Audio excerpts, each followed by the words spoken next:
Moi, c'est le Mogor. Le Mogor. Là, je suis obligé d'intervenir. Ouais.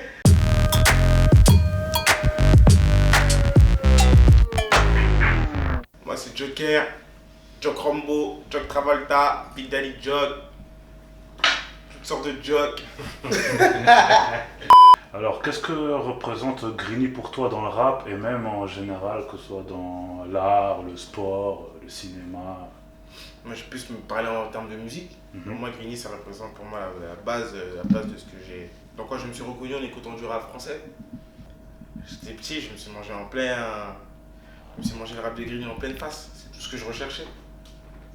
On m'a donné à manger pour ce que je voulais, tout simplement. J'ai toujours dit, j'ai toujours répété, moi, c'est le rap de Grigny. J'ai jamais honte de le dire.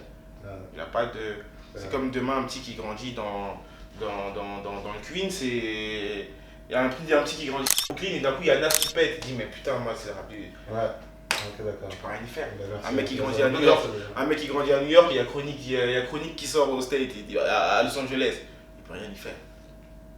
Ça lui parle.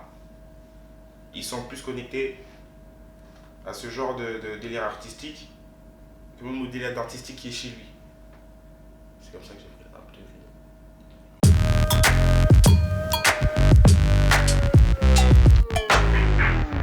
Et justement, quel a été le premier rappeur ou le premier groupe de Grigny que tu as écouté? Quand et comment en fait? Comment tu as découvert ça? Premier groupe de rap de Grigny que j'ai découvert, c'était la Coopéra. Avec le projet Menace to Society. Comme un gueule, Ouais. le morceau Comme un gueule. Tous les temps agonisant près d'une gare. Bastos lyrica pour tous mes négros et tous mes picots dans les tôles. Ça me stimulait. Ça me stimulait. C'était avant les joints, mes premiers bédos et tout. C'était. Et à la même époque, j'écoutais Crime Mob.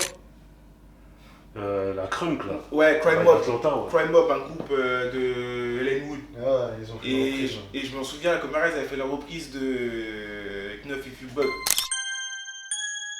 Je l'avoue, je smoke et tease et tous les tapes de meufs même si c'est illégal. M.O.G. et mon gros bêtise, c'est de la bombe de balle. Et c'est là, je crois que ça va être Knuff If You Bug. Et comme j'écoutais ces mecs en même temps, je me suis dit, mais putain, voilà, fallait le faire. Et je crois que c'est ça, c'est la fête, j'écoutais Crime Mob en même temps. Et en rap français, un jour, j'ai entendu un remix de Crime Mob. J'ai dit, waouh. Et après, j'ai approfondi ce qui était ces groupes. Et bam. Ouais, ils ont fait ça. Et pour être plus spécifique, comment as-tu connu la LMC Click? J'ai connu les MC Click quand t'approfondis. C'était à une époque, en plus le rap c'était une époque sombre, c'était une époque dure, c'est pas comme aujourd'hui. Aujourd'hui, il y a la lumière sur un peu tout le monde. Avant, il fallait vraiment chercher. Je sais pas comment t'expliquer. Avec mon petit frère, je sais qu'on a vraiment baigné dedans. On partait même jusqu'à écouter des sons de Tarot, Requiem pour un keuf, à fond dans la baraque. Le sérieux killer, c'est le Vietnam. Et j'y avais contre l'identité, je connais trop. Tu m'avais trop, maintenant pour toi c'est chaud. Y'a les gunshots, flow, C'était Kaira est vrai. C'était pas que Kaira. C'était pas que vrai. C'était pas que Kenry. Il y avait les trois trucs. T'avais une authenticité en fait. Une authenticité dans un truc qui était vrai, qui respectait pour moi les lignes du rap. Qui respecte toujours les lignes du rap. C'est à ça dont doit ressembler un rappeur. Il doit être authentique, vrai, Kaira. À la base, ça doit être ça. Pour moi.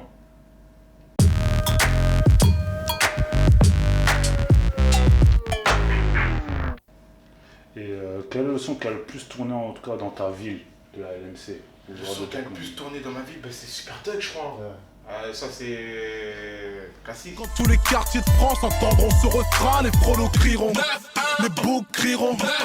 Ok, des fourrailles secs sur ce putain de rap français. Ici c'est gangsta rap, dans le sud, bateau, racel 91 la plaque, dans 2 S et fil de H. Comme table la batterie, track et braque ma track dans les yeux à coups de ma claque, une grosse dédicace. Question suivante, quel impact ou influence a eu le rap de Grigny selon toi, que ce soit niveau musical ou niveau business? Niveau musical, aujourd'hui, ce qui se fait tout simplement. La trap. Aujourd'hui, on parle de trap. C'est parce que c'est facile. Mais la trappe, on va dire en France, si on veut bien voir, elle existe depuis, grâce à ces mecs-là. Depuis et grâce à ces mecs-là. C'est-à-dire c'était quoi, 2008, 2007? Ouais, c'est ça. Depuis 2008, 2007, je pense que c'est juste que l'industrie de la musique a été différente. Il y a des gens qu'on appelle, par exemple, des génies incompris. Ou bien des gens qui naissent à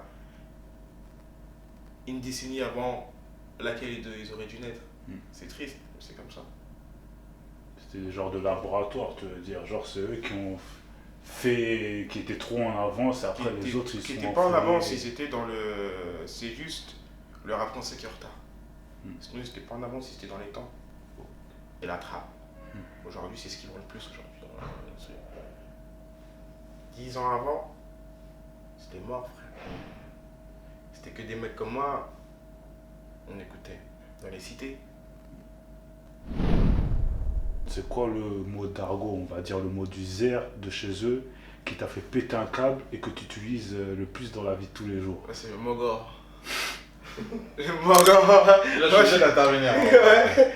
Tu peux nous expliquer? Non, mais Mogor, déjà, c'est pas un mot, ça va pas être dénigré. Toi, le plus, t'es ivoirien. Ouais, c'est ça en fait.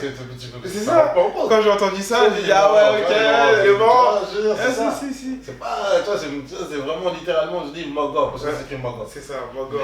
Aujourd'hui, je te dis la vérité, j'ai employé les mots originaires de Grigny, ils savent plus. Mais est-ce qu'ils ont su à la base? Ils ont jamais su. C'est comme des mecs qui portent des Jordan, ils savent pas c'est qui Michael Jordan. Ouais. Celle-là, j'ai bonne. Il y en a plus qui savent pas. Il y en a plus qui savent pas qui est Michael Jordan que des gens qui portent des Jordan, tu sais qui est Jordan. Ils vont me dire LeBron James, LeBron James. C'est ça. Va voir LeBron James, tu dis, il y a Michael Jordan. Il va lui laisser la place. Il faut respecter les bails. C'est vrai, non mais c'est comme ça dans tout. Hein. C'est comme ça dans tout.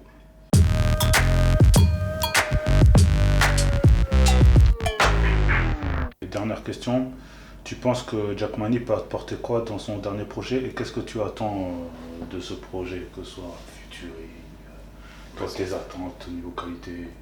Ce que Jackmani peut apporter avec son nouveau projet, je pense que c'est du vrai dans le jeu déjà de base. Je suis toujours friand de ce truc, c'est de rappeler qui on est, je sais pas comment t'expliquer parce qu'on emploie plein de trucs, on use plein de trucs, mais il y a des mecs à la base du truc. Et ce genre de giving back, comme on appelle le state.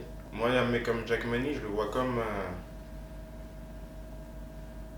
je vais donner l'équivalent au state. Tu fais peur.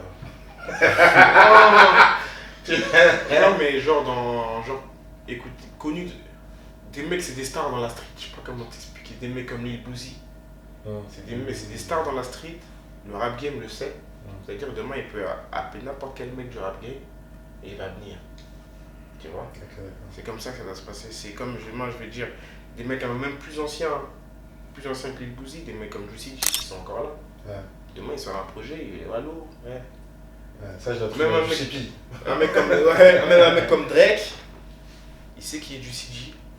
Il sait qu'il a grandi en écoutant du Juicy J. Demain Juicy J l'appelle, il répondra à présent. J'en suis sûr et certain. Parce que c'est une mentalité. Mais les Wiz Khalifa, Asap Rocky, tout le monde, ils ont tous sauté dessus. Parce que c'est un pays de mentalité où il y a le giving back.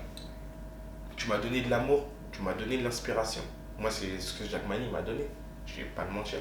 Mais d'ailleurs, je me permets de dire que lui, il a fait un giving back avec MO et du CP. C'est ça. Dans John Travolta. Joe Travolta. Joe Travolta, la fièvre. Ouais. Mais pour moi, c'est tout à fait normal. Et d'assembler, par exemple, un mec comme C-Boy avec MO. Gazeuse 5, si tu veux m'éteindre, rajoute un coup de d'argent pour me rendre dingue. Enemies road, il voudrait m'atteindre. 3, 5, 7 et ça fait. C'est tout simplement, quand j'entends C-Boy aujourd'hui, pour moi, c'est une inspiration. Peut-être, c'est pas recherché, mais elle vient de là. Les premiers rap français qui ont fait, ce que des mecs comme C-Boy ou moi faisons, c'est des mecs comme La Caméra, des mecs comme Ice MC, comme des beats. C'est, pour moi, ça se rapproche des mecs de Memphis, là. Ouais, c'est ça. Même les. Plus X. De Cleveland, là. Bonne Thug. Ah, bon. Plus X, c'est pareil que Bonne Thug, ira pareil. Ouais, Ça se rapproche. C'est-à-dire le mec avec du CP, pour moi, c'est tout à fait normal. C'est une démarche artistique, en même temps, normale. C'est ce genre de giving back. Les mecs l'ont fait avant, ils continuent de le faire. C'est pas quand ils seront morts qu'on va se dire, oh, j'ai écouté. Non, autant le faire maintenant. ça. Grande félicitations pour ça, j'ai vraiment kiffé ça. Ah, merci. Ah, vraiment, j'arrête pas de te dire ça. Pour moi, c'est une démarche tout à fait normale. Ah, comme tu dis, d'après, il y a des gens qui sont de ce type-là, comme toi, il y a des gens qui sont pas comme ça. Parce que je t'ai déjà dit, on n'a pas grandi pareil, éducation. Moi, je trouve que c'est important.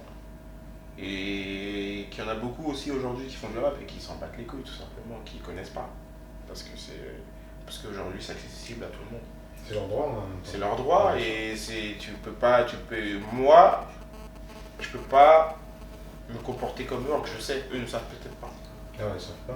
Moi je sais, donc je peux pas me comporter comme eux, au contraire. Au contraire, après je sais pas. Pour moi c'est normal en fait, c'est pas un truc que.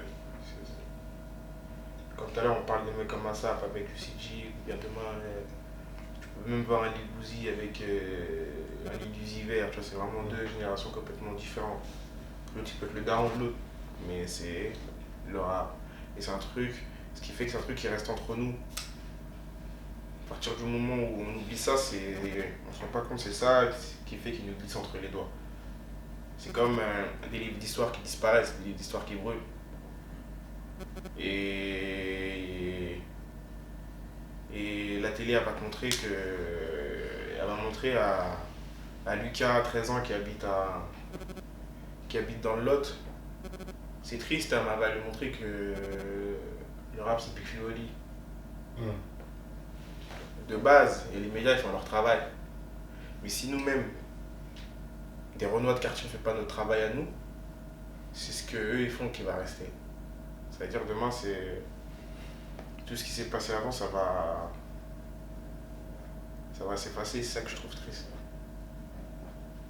Et je te parle vraiment de ce rap-là, parce que Dieu sait combien on est à avoir écouté ça. Dieu sait combien on est à avoir écouté ça, et Dieu sait combien on est à avoir écouté ça, et aujourd'hui, qui font comme si... Ils peuvent croiser Jack Mani dans la rue, ils peuvent faire comme s'ils ne le reconnaissent pas. C'est triste. Voilà, c'est ça qui est triste. C'est ça le plus triste dans le rap, c'est que les mecs qui font 1 million de vues, ils peuvent rentrer dans une pièce, croiser un mec qui leur a donné de l'amour, parce que quand tu sors une musique, et je suis désolé moi, je suis tout seul de ma cité, dans ma chambre, et j'ai mon écouteur, je t'écoute pendant 3 minutes, tu m'as diverti, tu m'as donné de l'amour, je te croise, tu m'as fait kiffer, je suis pas obligé de te dire que demain je fasse 1 milliard de vues, et que toi t'as jamais dépassé, et je m'en bats les couilles, t'es plutôt au-dessus de moi, frère, parce que ce que je suis en train d'accomplir, c'est peut-être inconsciemment par rapport à ce que j'ai écouté de toi. C'est peut-être ça qui m'a poussé à le faire. C'est sûrement ça qui m'a poussé à le faire. C'est toujours ce qu'on écoute, ce qu'on regarde, ce qu'on truc, c'est ça qui nous pousse à devenir ce qu'on est. C'est-à-dire, moi, j'ai grandi en t'écoutant, quand je vais te croiser, je vais te faire comprendre. En grandissant, dans ma tête, j'aurai un truc, il faut que je collabore avec toi. Par exemple, même moi, quand je vois Kobaladi qui dit, mais moi, j'ai grandi en écoutant la caméra. Moi, je trouve ça lourd. Parce qu'il le dit. Il y en a plein, il y en a plus, et je le sais, il y en a beaucoup plus. Il y en a plus. Il y en a beaucoup plus. Ouais, c'est sûr. Tous les Renois qui font du rap aujourd'hui de ma génération, c'est ça. On va pas se mentir. Peut-être pas les Babtou. Tous les Renois qui rappent d'un certain âge, star ou pas star, on a grandi en écoutant ça. Merci pour ton intervention. Ouais, merci à vous les Merci gars à pour ce toi. que vous faites. Hein. Ouais, C'est important, moi je pense, pour l'histoire. Pour l'histoire, avant tout, il y en a qui parlent il y en a qui diront pour la culture et qui n'est-ce rien. Pour la culture, pour la vraie culture.